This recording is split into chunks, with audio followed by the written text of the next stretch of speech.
before they hire me for jobs. I was told once that you're qualified, but you have to cut your hair. You will not be allowed to use Brenda as your name in this job. You cannot use the women's toilet. You cannot wear women's clothes. You cannot even have a boyfriend, all of those.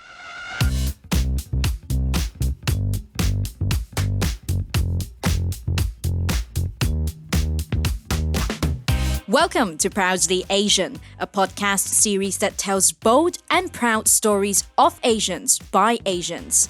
I'm Isabel Wong, a financial journalist who wants to uncover the many Asian stories around us that are waiting to be told. There's never just one way to look at Asians.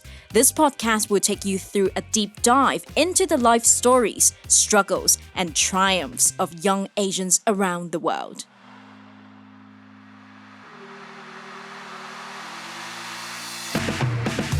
On today's episode, we have Dr. Brenda Alegre, a transgender registered psychologist and gender studies lecturer born and raised in the Philippines. Currently based in Hong Kong, Brenda is one of the few trans-identifying academics in Hong Kong, if not the only one.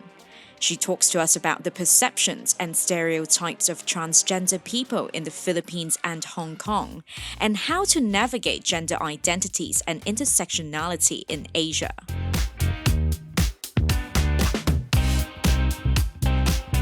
Welcome back to Proudly Asian. To continue our International Women's Day special this month, we feel that it is important to celebrate women who aren't necessarily born or assigned as women physically, because trans women are women if they choose to identify as one. And their empowerment and well-being should also be an important part of International Women's Day. So we are so honored today to be speaking with Brenda, a transgender psychologist and lecturer on this episode of Proudly Asian. Welcome, Brenda. Thank you so much for joining us. Thank you, Isabel. Mabuhay, as we say in the Philippines. Good evening to everyone. I'm Brenda. I'm from the Philippines, but I'm based here in Hong Kong. So it's so nice to be here. Nice. Mabuhay to you too, Brenda. Now, before we start off the conversation, for our listeners to know a little bit more about you, why don't we start with a question that I ask every single guest who is on Proudly Asian, which is, who are you, what are you, and where did you grow up? I am a Filipina, a trans Filipina to be very specific. I was born in the Philippines. I also grew up in the Philippines. I was raised Catholic. Because the Philippines is a predominantly Christian or Catholic country. And I studied in a Catholic school all throughout, and I studied psychology for my bachelor's, my master's, and my PhD. And then I was working in the Philippines for about 12 years in corporate HR or human resources before, while I was finishing my PhD. That's how I landed my job here at the University of Hong Kong in 2011. So that's 12 years ago, at the Faculty of Education originally. And then we moved to the Faculty of Arts, when we already formed the gender studies, when they formed the gender studies program. So that's who I am and where I'm from. Proud Nice. trans Filipina or trans Pinay, and proud migrant worker here in Hong Kong. I mean, just out of curiosity, very quickly, why did you decide to choose psychology to be an area of study? Well, I think for a long time I've wanted to be a doctor. So ever since I was a kid, I wanted to be a doctor. I studied in a university that specialized in medicine and then allied medical sciences. And when I was having a conversation with our guidance counselor, so she was facilitating a career counseling session. She kind of guided me that if I wanted to have a career outside of medicine, and psychology could be a potential or the best choice. And the best part of that is also understanding that I think psychology is able to explain human behaviors, not just mine, but everybody else's. So maybe I wanted to understand more why I am what I am, why I am who I am, why others do not understand the same way, why others are kind of similar to me, why others are very different. Yeah, so that got me really interested in psychology. Going back to the point that you mentioned you're a trans woman yourself, so I'm just wondering, at what point did you realize that your gender and who you really are was a mismatch? And how did that influence your experience growing up in the Philippines? I think the other people around me were the ones who were emphasizing that there is a mismatch and that I am not what I am presenting myself or how I am identifying myself as. Because it's like as early as I could remember, I was 5 years old, I was 6 years old. I clearly felt like I was just like other girls. And I remember when we were playing, I was playing with my playmates who were mostly girls, and this is a very weird practice, like when there's a peeing time, so we pee at the same time. Sometime in the afternoon, let's just say while we're playing, and then we'll have a schedule to pee. And I remember one of my playmates asking me, "How come I pee like them, even if my anatomy is a little different from them?" And I just thought that that anatomy is just for peeing, and my who I am, as a girl, just like everybody else, is not about anatomy. So I didn't go through gender studies. I'm still like 5 or 6 years old around that time. I didn't know much. I don't know much, and it's enough that I know that it's a very strong inner sense of understanding oneself. That I am a girl. That was more than enough. And later on, when I went to university, when I was understanding what gender identity means, that's how I realized. So that is gender identity. It's your internal sense, inner sense of gender. It is known to you mostly. It depends on you to tell someone else what you are, who you are. And the thing is, I didn't really come out to anyone. Uh, so we didn't also use the term transgender back in the day. We had a local term in the Philippines called bakla. Bakla is like an inclusive term that in Filipino that includes trans women, gay men, drag queen, everybody else in between. And I was given that label, and I thought that being given the bakla label, I felt that I was still very feminine in my core. I didn't mind if I get reprimanded by authorities around me, like school teachers. That I have to wear school uniforms, the male school uniforms, or haircut that's supposed to be masculine instead of feminine. But I know deep down I'm still a girl. I can look like this, but deep down I am a girl. So that's how it was like growing up, trans. So, in that sense, there's kind of like an inclusive term to describe, who you are and the LGBTQ plus community in Tagalog. But I also know that in the Philippines, it's also a very religious society. So, I'm wondering Yeah. how are trans people perceived in the Philippines? I think the Philippine society is generally just tolerant of LGBTQI people. To some extent, people think that we are accepted, but we are not. Like if we look at acceptance on a legal basis, then we don't have legal acceptance in the Philippines. We do not have anti-discrimination ordinances or laws. We don't have gender recognition laws. We don't have same-sex or equality union laws. So that's one. On the other hand, we are very visible.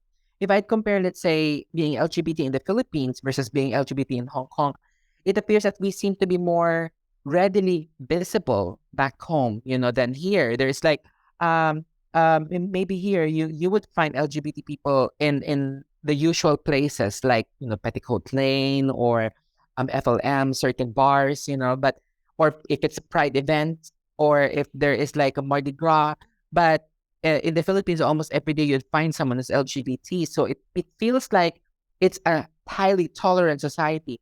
But I guess one of the key answers to that as well is our history. So we were also colonized. So we were colonized by Spain for almost 400 years. And then after that by America for almost 50 years, more or less around that time period. And before colonization, the Philippines has a very inclusive and quite matriarchal society. So we have groups of people called Babaylans or Catalanans or Asogs. But wherever parts of the Philippines, there's a particular label to these groups of people. They're practically like high priests, shamans, healers, and Amazon warriors. And most of them are women and queer people, so gay men, trans women, intersex, non-binary of the terms that we use today. So they are usually part of these groups. And maybe that's why in the collective DNA of Filipinos, there is like that seeming understanding that we've always been around. They may hate us because of the colonization effects, the religion that was introduced, particularly Christianity. So Christianity has actually twisted, the acceptance of LGBTQI people, but at the same time, even pushed women to the margins. So that's why from an originally matriarchal society, Philippine society became also patriarchal and very highly heteronormative, just like many others out there. So we could surmise that it is because of colonization. A lot of us LGBT people get or hear from conservative Christians that it is immoral, it's a sin, it's unacceptable to be LGBT. There's even this cliche that goes, "We accept the sinner, but not the sin." So it's referring to being LGBT. Like, okay, that's how you present yourself, but you cannot do this, you cannot do that. What that makes your identity real or authentic. Yeah, so that's how we live through our day to day. And it may sometimes eventually lead to discrimination, which is very much rampant in our society. It also leads to violence because, of course, even if someone is a Christian, it doesn't actually mean, it doesn't stop them, from perpetrating violence towards LGBT people. What about your day to day experience back in the Philippines as well? Like, have you ever been discriminated against? Has anyone ever said something to you? Yeah. And using the religious context, there is this local expression in the Philippines. It translated in English that LGBTQI people should be crucified. Yeah, or bakla ipako sa krus. And they mostly say this towards trans women, gay men, and queer men.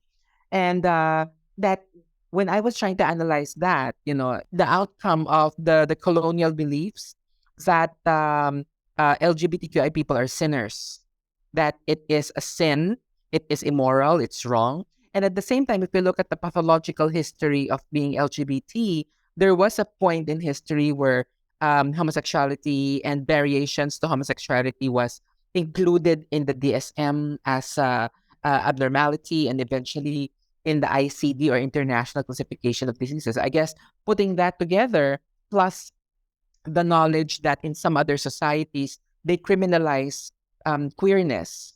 Like in our nearby countries, like Indonesia and Malaysia, the extreme Islamic practices there has also criminalized LGBT relations. So I guess the society has put that together, and that's how they look at us. They also look at us as entertainers. So for me, on my day-to-day experience, I sometimes get asked if very very stereotypical jobs. I mean, are you working in the salon or the parlor? Are you a hairstylist or a makeup artist? And the thing is, there's nothing wrong with that. It is just stereotyping that we're all doing the same thing. That they'd say that they would ask if I have plans to have surgeries in my body, or that I already have surgeries in my body, that I have like my genitalia reconstructed already, and all that.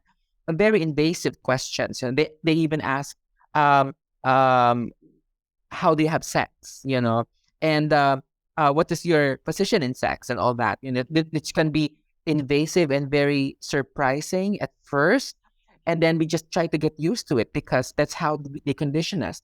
But I also experienced being discriminated in schools, in the university. I remember one time, because we had this mandatory military student military service, which I think is quite similar in Thailand and in Korea, South Korea.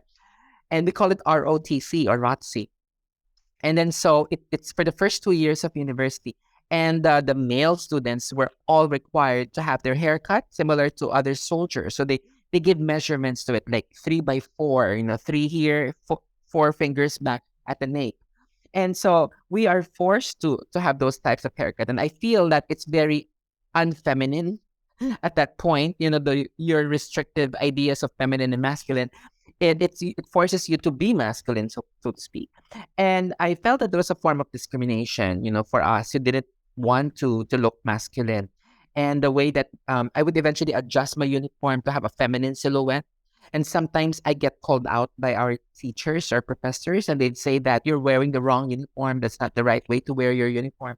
They would even call out my bags, if it has laces, or my shoes if it was like a ballet flats. there was a time that they didn't allow me to enroll because I was wearing makeup. At least I had like eyebrow line and eyeliner, and they didn't allow me to enroll, and it felt traumatizing to go through that. But other than that, there's also like the usual catcalls, heckling and catcalls in the street. And one of those expressions, as I mentioned earlier, is that you should be crucified on the cross. Should be crucified. Yeah, and whatever becomes the trend. So I remember that there were some films in Filipino films that makes fun of LGBT people. So if that becomes comedy to the audiences, and the audience would eventually pick it up, and later on it becomes an expression, and they would throw it out at us, and that can be very embarrassing. And the worst that I experienced would be being discriminated against in job applications. Like, and the thing is, they will not tell you to your face all the time. But I would know that it's because I presented myself like this. Although there have been a few times that they specifically told me what to do before they hire me for jobs. That I was told once that you're qualified, but you have to cut your hair. You will not be allowed to use Brenda as your name in this job. You cannot use the women's toilet. You cannot wear women's clothes. You cannot even have a boyfriend, all of those. Yeah. Wow. But now you work as a lecturer in Hong Kong, and you are one of the few trans identifying academics in Hong Kong, if not the only one. Yeah. How are trans people perceived in Hong Kong and in academia? Yeah, I think that's one of the tricky parts also. Like, sometimes we wish, we are visible because, or we would know who else is like us, right? Because it can be very sad also being like an exception rather than part of the rule, right? So when I moved to Hong Kong, the first thing I realized is that there is lack of visibility for trans people. I may actually think I see some visibilities of lesbian women or lesbians, and also probably gay men. There may be the more masculine presenting gay men, but very feminine or effeminate gay men, very queer men, and non-binary, and drag performers can only be usually seen in major performance places, and then trans women um, are quite less visible. The thing is, someone might also ask, some of the listeners might or viewers might also ask, but then how would you know that someone is LGBT? Of course, at first we would not know. We're not supposed to know. We're not supposed to train our eyes and our ears towards that. But then, unfortunately, that like I mentioned earlier, I grew up in the Philippines that has very strong visibility of LGBT people everywhere, in spite of the lack of acceptance. Um, that kind of trained our minds, our senses into understanding or knowing who is LGBT and not.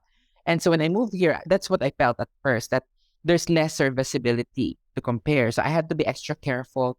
But the second thing I noticed also is there's like a sense of being stealth or being less recognizable as trans. So some of us may have total um, recognizability, unfortunately, for others, and the others may be least recognizable as trans, and the others are in between. So maybe I'm somewhere in the in between, going to the less recognizable, because I didn't get noticed for the most part. That's when I go to women's toilets or changing rooms. But I did have one very traumatizing experience, like 5, 6 years ago, or maybe 7 years ago already, whereby I usually go to this toilet somewhere in Central, and for the first time, I went to the toilet, and I just had top surgery, and it felt great to have breasts at that point, and at that point I was on hormones, and I just bought this top from Maple, and then I changed, and then I realized after changing in the women's toilet, I realized that the top that I wore is reversed or inverted. So I had to go to another toilet, another women's toilet, change that. And when I went there, I already got approached by people who introduced themselves as authorities. And surprisingly, and they asked me why would I go to two with a women's toilet in a consecutive time frame. And then they asked me already the most invasive questions. They asked me, "Are you a real woman? Do you have a vagina? What's the gender marker on your Hong Kong ID? Did you undergo the surgery? And then they asked for my Hong Kong ID. And it kind of weakened me at the spot, and I felt that I was never. I mean, it's different to get asked those questions in a different country or a different place. The uncertainty. Maybe because I didn't speak Cantonese as well or Mandarin, so I would only be able to communicate in English, and I don't know if there would be nuances to the language that can contribute to our this lack of understanding. Mm. And then the last things that they asked was to inspect my things, my bag, my wallet, and my phone. And unfortunately, on my phone, I have photos. Well, I have photos of my surgery, so I had myself there. But at the same time, I have photos, let's say, of my crushes. I have this superhero crushes, the Marvel or the DC actors, Chris Hemsworth, the Henry Cavill, whoever, right? Chris Evans. They're on my phone, face and or shirtless. And then I was also dating some guys, and it's too private, right? But then some of these guys would just send photos of themselves. They send it via WhatsApp. I didn't realize back then that the photos and the videos get saved on the phone. So they got saved on the phone. So I really got nervous. But when they saw those photos, that's when I realized that, so you're not interested in women. You go to women's toilet because maybe you have to pee or whatever, but you're not there to be a voyeur because they didn't find any evidence, Mm. of such. And that kind of really disappointed me because that's how they probably understand trans people. That we could be androgynous to someone's senses, but that the first thing that they think of is that we are perverts. Mm-hmm. So, and my phone proved that I am not a pervert, that I have sex life and romantic life outside. And then eventually they asked me in a more humane tone, like, when do I plan to have further surgeries, as if I am supposed to have further surgeries. It's like people are expecting trans people to have many surgeries, that we have to complete a process just for us to be accepted, which is disappointing. When I realized after that event, it traumatized me. It eventually I was careful using the toilets. I was, if it's possible for me to use the mobility or the disability toilets, I would. And this brings, the need, for gender inclusive or gender neutral toilet.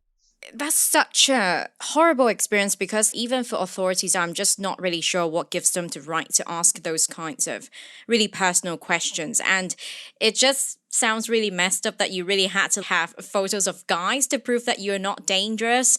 I mean, Mhm. in a sense, it's like one's sexual orientation cannot really be complete proof to prove whether or not a person is dangerous. So, I mean, somehow they use that to gauge if you're dangerous or not. It just sounds ridiculous. But another piece of news that came in Hong Kong in March is that the city's immigration department has gone ahead to suspend the application to change gender marker on the Hong Kong ID cards, which happened this month, right? But despite back in February, the Court of Final Appeal ruled that it's unconstitutional to require sex reassignment surgery to be completed before being allowed for someone to change their gender marker on their ID. So I'm just wondering if you have any views to share about this piece of news.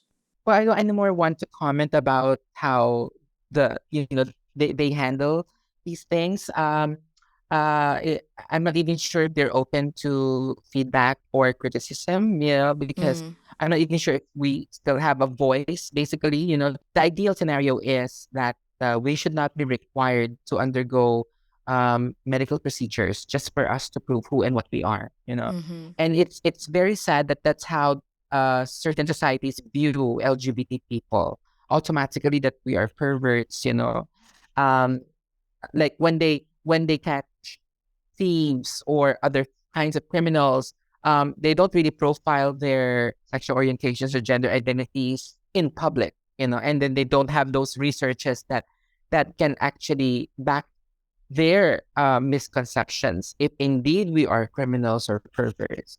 So many trans people don't even want to transition, don't even need to transition, and cannot even transition for others. Not everybody have the same access towards transitioning, and one aspect of transitioning is not just medical, but then legal transitioning. So documents being changed is very pivotal for us because it's not just being in this place, but when we fly out of this place and go somewhere else, that's another part of our journey. So imagine if a trans woman, with a male gender marker on their passport and a Hong Kong ID, let's say, travel to another country, and then the disparity in the presentation versus the documents, the travel documents, cause them to be interrogated or investigated further.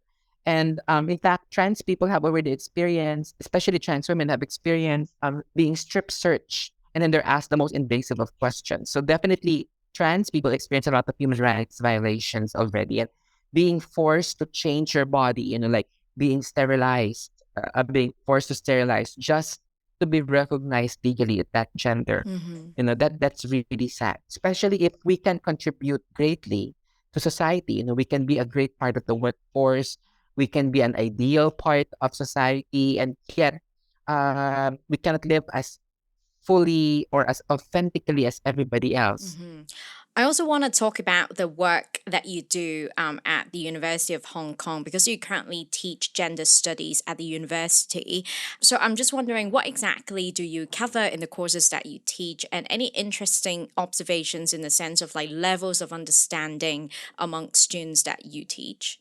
So I teach a couple of common core courses. So in those cases, it's always a bigger class, like 120 students per class per semester, and not all of those students are interested, in studying gender and sexuality. I guess what lured them is the word sexuality. I think they get really interested with the term sexuality because maybe there's an aspect of porn, seeing talking about sex and positions of sex, and sex techniques. Probably those are some of their misconceptions, and it reflects the lack of robust or comprehensive sex education, not just in Hong Kong, but where they come from. Others say that they come from Korea, others say they come from mainland, others say they come from Thailand or the Philippines, and they they they unanimously would cite that there is this lack of sex education in secondary schools. So, like, sex education is not about just understanding how to wear a condom. Sex education should also be about a person, or personhood, about exploring one's sexuality and understanding it. Like I in my classes, I talk about all sexual orientations, like not just homosexuality, but also asexuality. That there are people who don't feel that they want to have sex, or that they don't experience the same amount of romantic and or sexual attractions and desires. Then I also talk about the histories of historical and cultural aspects of gender and sexuality. Like in South Asia or in India, they have what we call the hijras, similar to the ones I was talking about in pre-colonial Philippines. Similar also to the two-spirit people in First Nations in the U.S. or in North America. Similar to the Fafines of the Samoa. Similar to the five-gender culture of Sulawesi, Indonesia. That Sulawesi has a tribe called the Bugis tribe, and the Bugis has a five-gender system that includes the cisgender man or man, woman, trans man, and androgynous in between genders. And then the one who's androgynous is usually the one assigned to be like the high priest or the holy person among them. And they have existed for like thousands of years. So giving all of these kinds of lessons opened, I guess, the minds of the students, and understanding that being LGBT is timeless. It's universal. It is part of cultures. There is no harm there, but except LGBT experience the harm on a day-to-day basis. Maybe I also talk about what's happening in, let's say, the US. Like they're now introducing anti-drag or anti-trans laws, and like at one point they are being progressive, and then at some point they are now becoming more aggressive and becoming violent, especially towards young LGBT people. Like they're stripping away the right towards autonomy of the body or self-determination, you know and we show them some films or videos that explore LGBT identities. We just show them what is really out there, basically. And I know that one of your courses is actually titled as Trans Asia Navigating Transness and Intersections in Asia. So I'm just wondering if you have gotten any interesting questions from your students, like how do you really navigate transness in Asia? Um, I guess when the conversations with them, because those are the major students, the students who take the major in gender studies. So basically, it's a small group. They're about 25 or less than 30. And these are the ones who are more committed towards understanding and studying gender. So when they ask questions, at least how I feel is they are very invested towards understanding or, the cultural, the legal, the social aspects, of transness in some Asian contexts.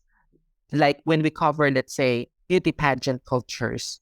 So I would talk about or teach about the beauty pageant cultures in Philippines and in Thailand, and how this adds to the visibility or the discourse of being trans in society, and can help eventually advance the rights of transgender people in those countries, because they sometimes gain access to um, jobs or opportunities, or some of them get discovered to model or to be entertainers or to join show business. But at the same time, society still treat trans pageantry as like a circus, So especially, it's just a way for them to elicit fascination and entertainment and laughter. But when the contests end, sometimes a student would ask a question: what happens when the pageant has ended? What comes to the life, or what becomes of the lives of trans women? And then so that's what we discuss. I would show them some narratives, on YouTube, and um well, usually it gets translations, if it's in their local languages. And then they get fascinated by that. They realize that some trans women join pageants as a form of bread and butter. Definitely, I know that. I joined pageants many years ago as well. When I was still in the Philippines, I was still in university. I would join pageants and try my luck to win one today or another tomorrow or next week. And if I win, I would have the money to actually pay for my tuition, at least a portion of my tuition. Even if I was on a scholarship, there's a part of my tuition I have to pay.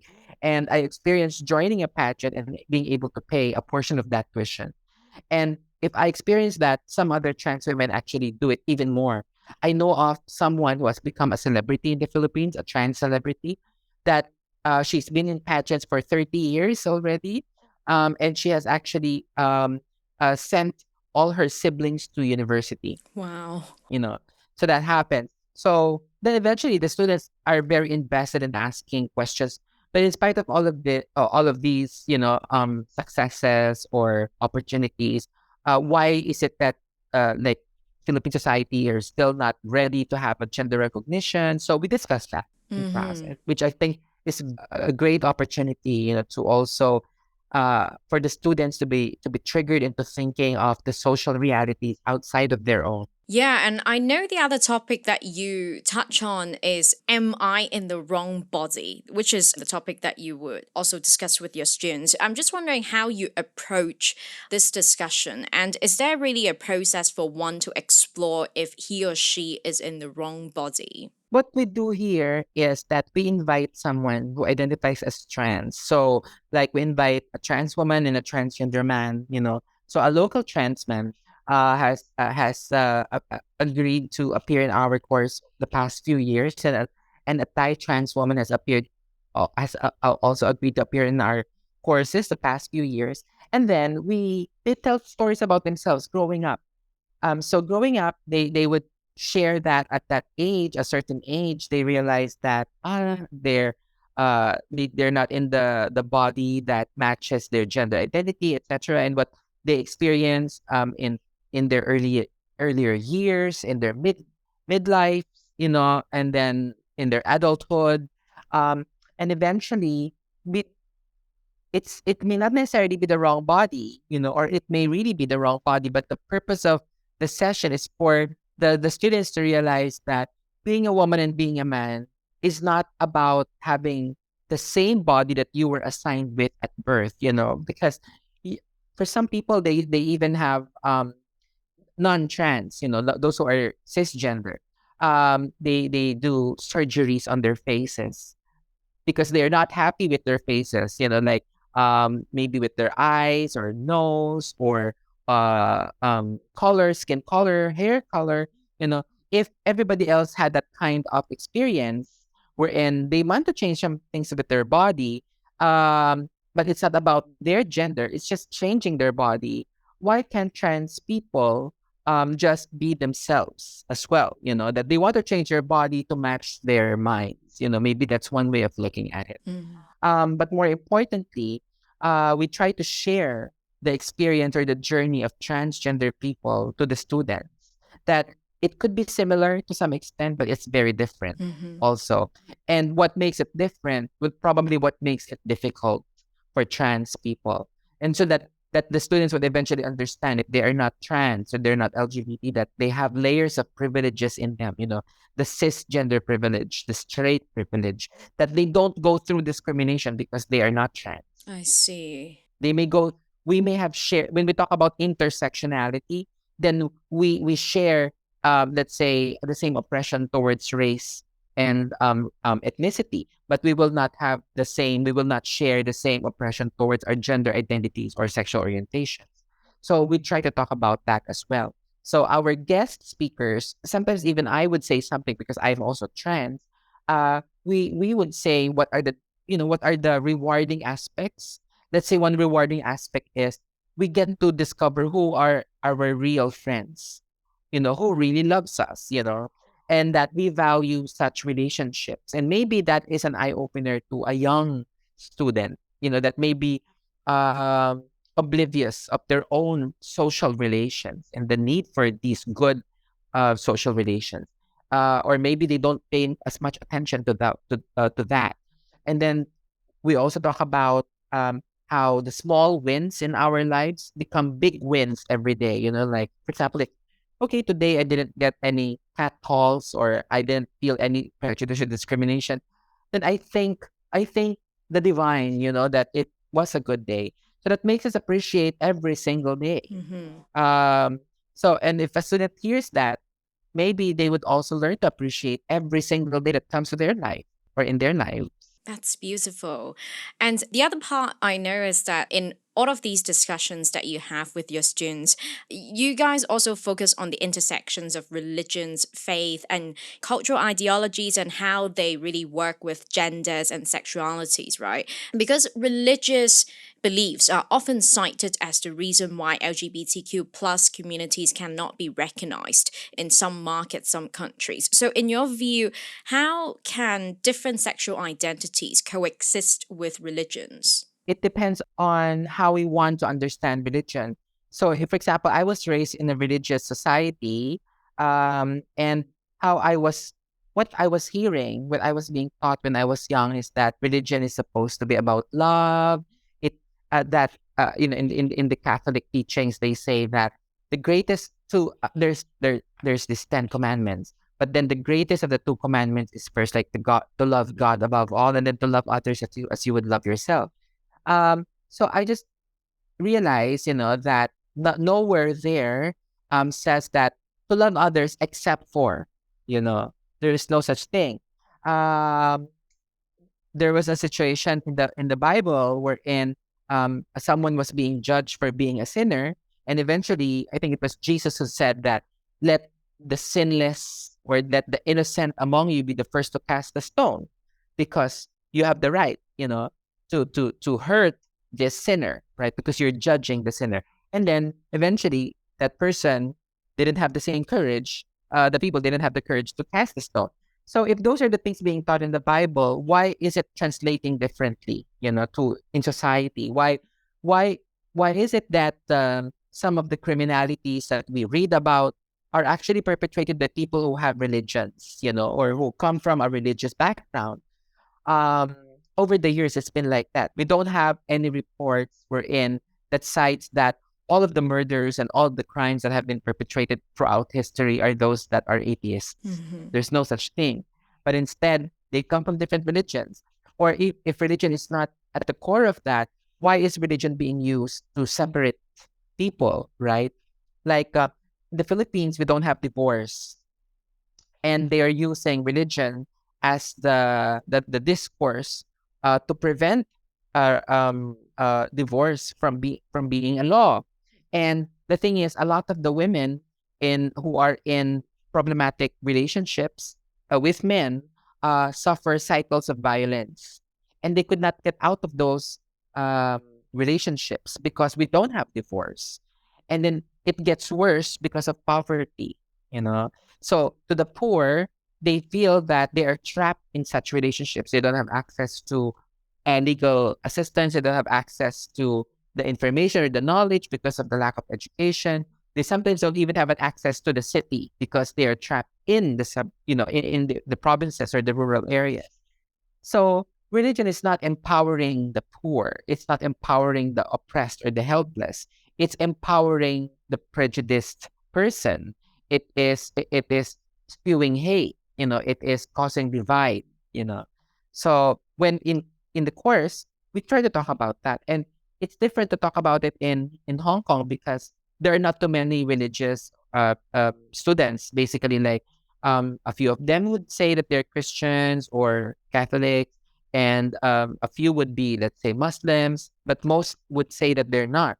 So it's an alien concept to them. So if you feel hate towards LGBT or indifference, what contributed to that if you are not religious? Well, why is it that religious people also feel the same? So I try to ask them those questions, and if they could find answers, where's the hate coming from? Yeah, I mean, that's very important because just now you really pointed out, despite the divide or even like different religions that exist, right?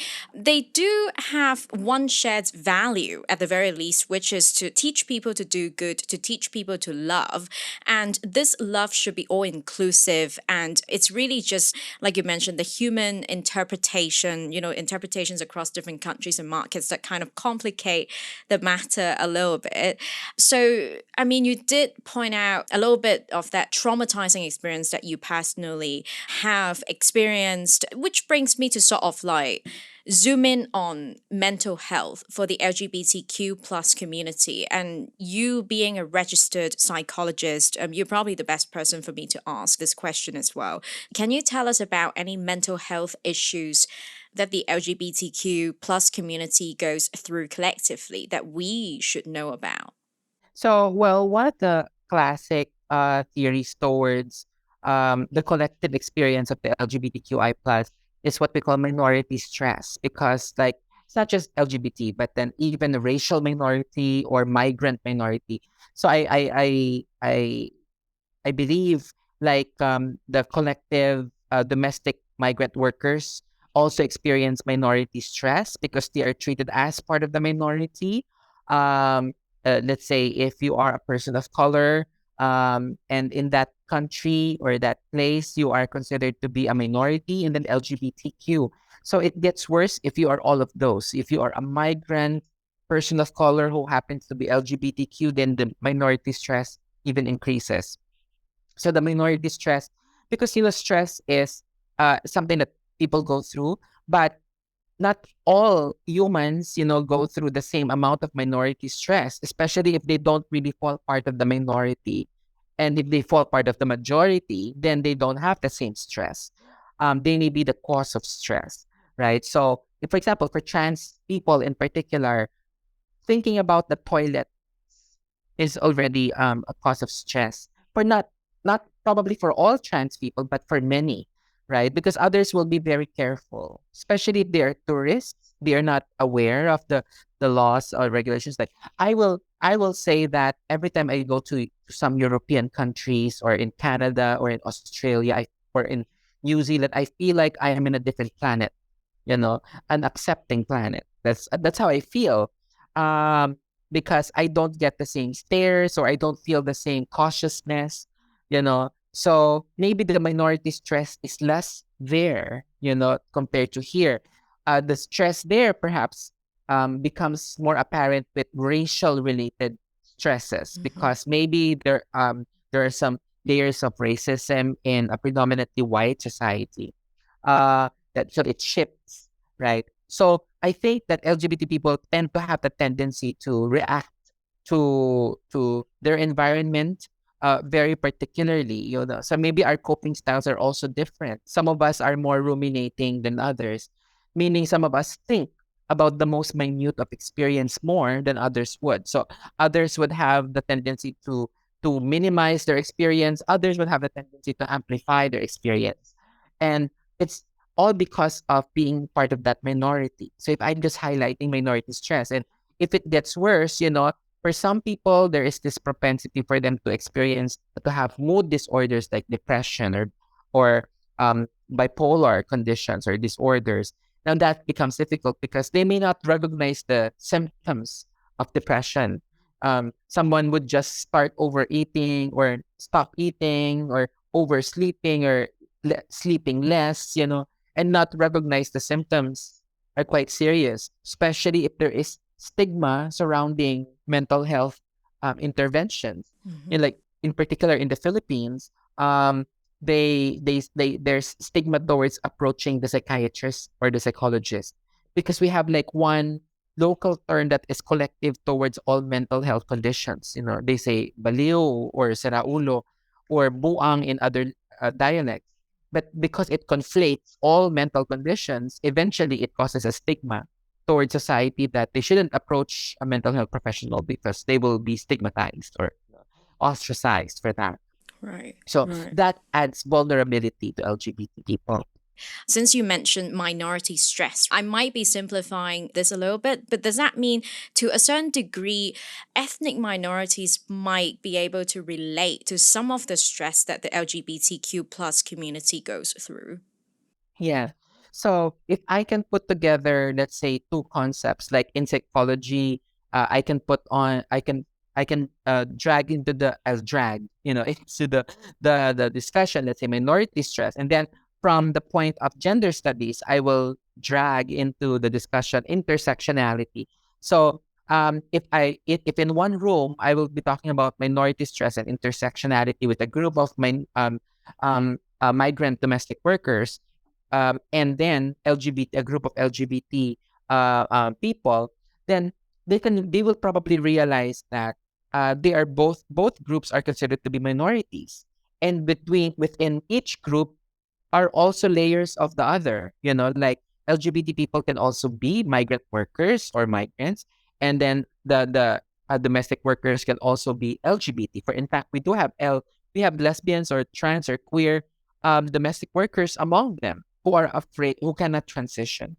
Like for example, one situation is, if you are hired as a female domestic worker, you cannot become male during the period of your work because you were hired as female. So the stress there is, if you really feel that you're masculine, you don't like long hair, you don't like a higher pitched voice, you like wearing masculine clothes, chances are your employers will feel threatened by your masculinity, especially if part of your job is to also take care of the children. And if let's say the kids include girls, they will feel that your transitioning can be a threat, to the girlhood, of one of the children, and all that. So that domestic worker who happens to be LGBT as well, let's say maybe trans or lesbian or butch, can experience a greater sense of that stress because they are part of both groups, of minorities, of the domestic workers group who happen to be LGBT themselves, right? So, and then if we talk about intersectionality, this is where I will make them realize that's why both of you have to work together to help alleviate your conditions, your living conditions, because you will go through the same experience. Both of you go through in minority stress. Both of you experience oppressive experiences.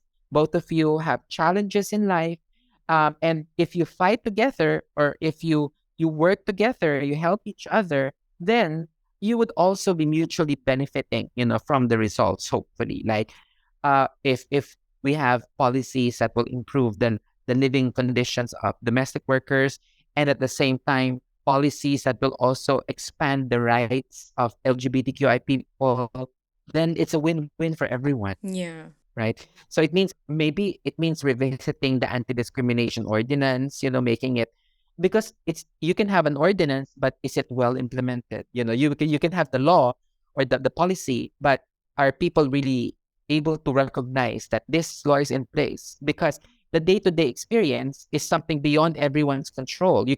I don't know if you recall that there was a situation some years back, and it was recorded, I guess, that on the MTR, uh, a mother was pulling away her kid from a black passenger, Oh.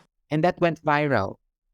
Yeah, that went viral. And also, I don't know if you're familiar with this ad in China of actually we show this in class. A laundry detergent. Wherein the boyfriend or original boyfriend of the Chinese girl is a black guy, and then she placed the guy in the washing machine with the advertised laundry detergent, and then when she pulled him out, he's already white, What? or fair skin. Yeah, Wow. yeah. So you see, yeah, and those types of ads also happen to have they also happen in some other places. They happen in Thailand. They happen in the Philippines. So when we keep nurturing those wrong narratives, that make us hate ourselves as much as we would hate others, then that kind of stress is going to worsen, or it's going to remain, and people will never get what intersectionality means, because Mm, at the end of the day, they will just think of intersections as the road. But that's the metaphor of our lives, that we will all cross the roads. We will all find ourselves on the very same crossing point or intersections, right? And we would all want to get across safely. So if we translate that into our actual lives, it doesn't really happen, because the rest of us don't get to cross the roads safely. mm-hmm, We get stuck into where it is a problem, and everybody else get to cross mm-hmm. because they're not part of that minority. Yeah. Yeah, I really appreciate how you put this intersectionality concept very beautifully, because despite not just for LGBTQ plus, not specifically for that, like one of the main concepts for Proudly Asian we want to put together is really like to demonstrate that Asian stories do not just belong in a certain corner that only matters to Asians. But when they really look at it, there's a lot of like human milestones, experiences that everyone of all ethnicities just experience. And there's really ground for us to find like commonalities. So you put it really beautifully there, Brenda. But going back to the mental health topic for the LGBTQ plus community, I'm wondering, let's say for Asia, let's say in the cities that you have worked in, let's say in the Philippines and also Hong Kong, do you feel like there's enough mental health support for the LGBTQ plus community? What more can we do? Well, we need more visible LGBTQI service providers. Like, for example, um, I'm one of the few. I'm not sure if I'm the only one, in the Philippines who is trans identifying. So, like, I work with the psychological center. Whenever they would have an LGBTQI client, they refer them to me. And that's the thing. There should be more. There should be many. They should, like LGBTQI practitioners should be everywhere. But they're afraid to embrace their queer identities as practitioners of mental health, because the society doesn't seem to be as invested or as supportive. So I think here in Hong Kong, that's also a case. Like, I could not refer people to a gender affirming care who has someone who's also gender queer, transgender, or at least LGBTQ, somewhere in that spectrum, because they're not fully out there, or maybe they're just emerging. So that's one concern for us in Asia, that we need to have expanded opportunities, for LGBTQI carers, because that's always the most authentic journey, when if you're queer yourself, you would sometimes be convinced by someone who also went through the same experience. If Mm-hmm. you see their resilience, you see their strength, you see the transformative factors, being embodied by your carer, chances are that energy, will somehow be transmitted to you. And we sometimes look forward to that. Because I remember as a young person, I'm looking for queer or trans counselors because I feel like I have to always convince them about my experience, my story. And it's not easy. So that's one opportunity. And second, we also have to move away from the classic um, points of view or the classic literatures, that has encapsulated LGBTQI identities, and experiences. Like everyone is trapped in the old school versions, like I was talking about the DSM and the ICD, the pathology years, the abnormal years of being LGBT. We have to move away from that because that was like almost 100 years ago when psychiatrists and doctors wanted to identify as many possible abnormalities in human diversity. That's why one of the courses is called Sexuality and Gender, Diversity and Society, because we forget about the diversity. Like in both the Philippines and Hong Kong and in many other countries, there is this expanding exercise of DEI, diversity, equity, equality, and inclusion in the workplace. But every time we have all of these DEI practice, it's so rare for me to meet someone who is trans, who is practicing in that workplace, right? Sometimes maybe someone identifying gay, someone identifies as lesbian, but it's so rare for someone non-binary or trans to actually be part of that workplace and always like an exception rather than part of the rule, So I think that's another thing, that we have to walk the talk. Companies should make sure that their workplace is really provisioned towards diversity, equity, equitability, equality, and inclusion, and that both all societies in Asia should already be open to encourage LGBTQI practitioners, in different fields, doctors. So I think that's what should happen. We have to encourage more LGBTQI people to take that journey, that don't be afraid. If you want to be a doctor, you can be a trans doctor. In fact, we will need you, we will need a transgender nurse. We will need a transgender lawyer, Yeah. Yeah, it will mean so much because like it just saves a lot of time if you don't really have to go through the basics with the practitioner. Even like when you go into like a counselor for your mental health problems, you don't really have to start from basics to explain how it feels to be a trans when you're actually talking to a trans counselor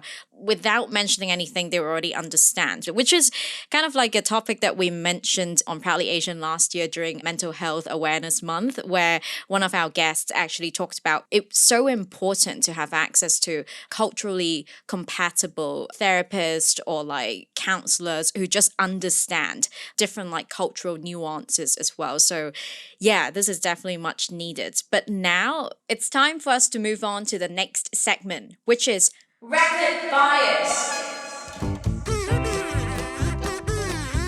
In this segment, I'll be asking my guests biased questions that they've got asked at some point in life. And in Brenda's case, biased questions that trans people get asked quite a lot. So, Brenda, are you ready for all the questions? Yes, let's go for it. All right, let's go. First question.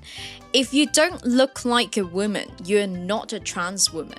Yes, we get asked those questions. It's just maybe it gets severe, based on certain physical qualities. Like the taller you are, that for us Asians, we are not expected to be as tall as the like European people, but we get asked those questions a lot, right? If we have big hands or big feet, if our Adam's apple is protruding or very big, then that causes some insecurities towards trans women, and that forces many of us to actually undergo a lot of facial feminization surgeries. It's not just about having like the genitalia of a cisgender woman, but sometimes the body can cause us such insecurities because others are noticing us for that. We are being policed in terms of our body, so to speak. And the next question is, wow, a trans person can work as a lecturer? There's this stereotyping, that trans people experience, that we're supposed to be working in the same field. Either we are entertainers, dancers, or we do sex work, or we work in the salons, or we work in fashion, or behind the scenes and entertainment. And that is a stereotype. It's like what Asians are being stereotyped as, in Western societies, and that all Asians look alike, all Asians think alike, etc. So I guess we really have to move away from that stereotype, and we can just do any job because we can. For sure. Yeah. And the next one is, are you Thai? Well, because we're Southeast Asians, we share the same qualities. It's automatic that Thai people are the ones who are most receptive towards LGBT, especially trans. That's the assumption of everybody else in Asia or everybody else around the world.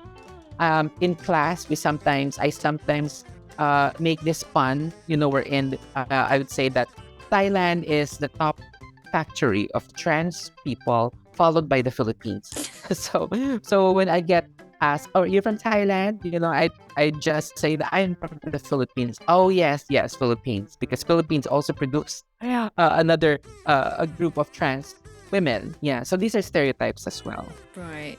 And the next question is, did you do the surgeries? Do you have a vagina already? Are your breasts fake? I get asked about my breasts when I meet dates. So when some well, yeah, these are the questions they ask on Tinder. Like they would ask, "Are those real breasts?" As if breasts could be fake or real.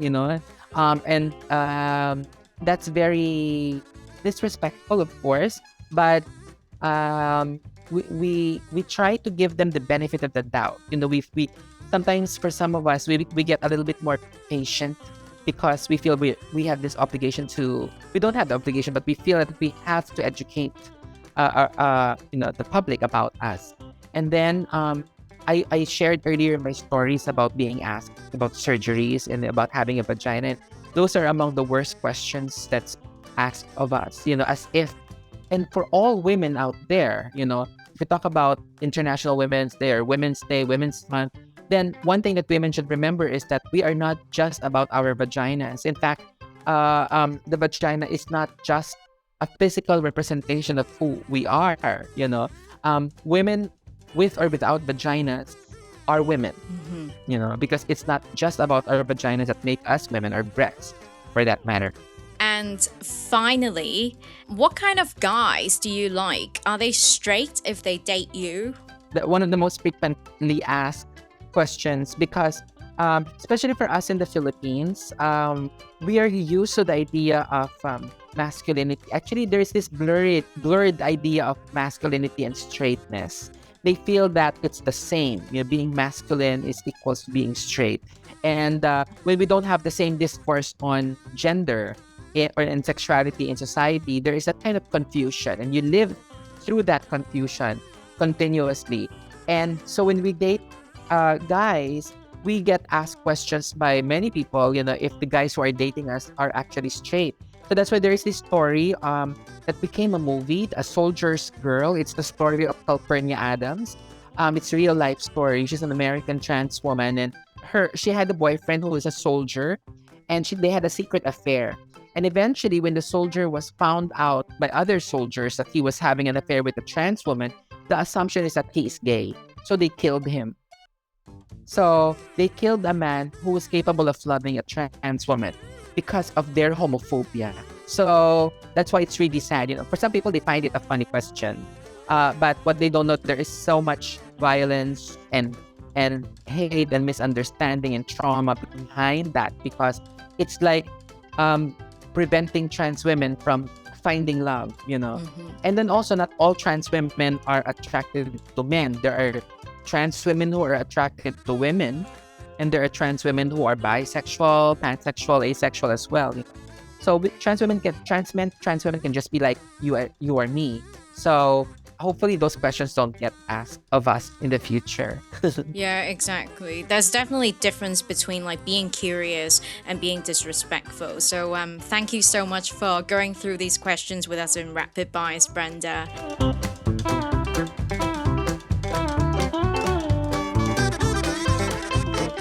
Now, for us to wrap up the episode, as this episode is going to be part of our International Women's Day special, I'm just wondering, what do you want to tell the world as a trans woman?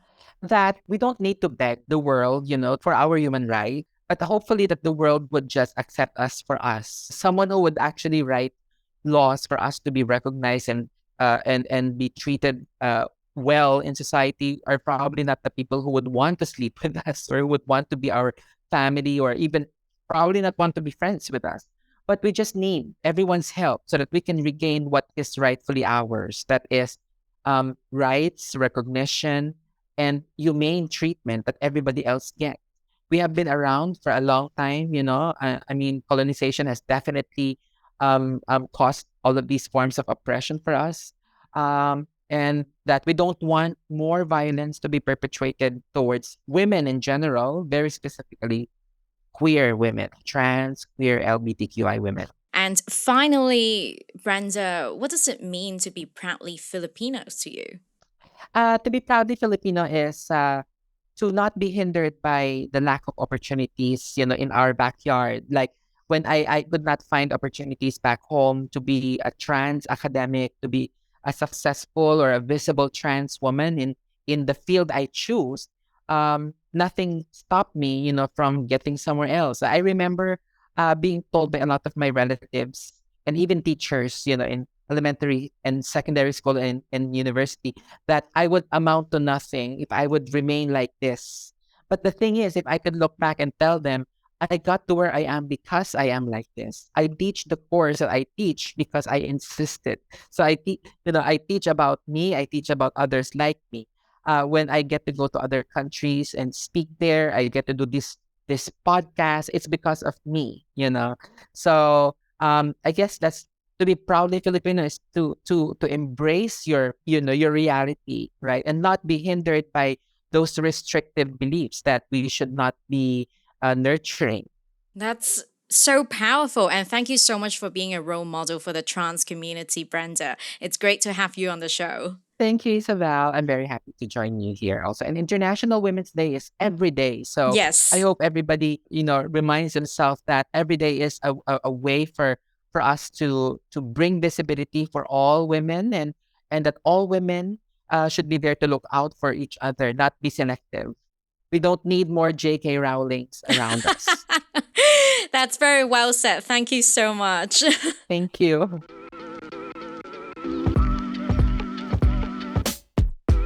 That's it for this episode of Proudly Asian. Don't forget to follow us on Instagram at proudly.asian for more content. We are on Spotify, Apple Podcasts, and YouTube. Leave us a 5-star review on wherever you get your podcasts. Thanks for tuning in and signing off for now. I'm Isabel Wong.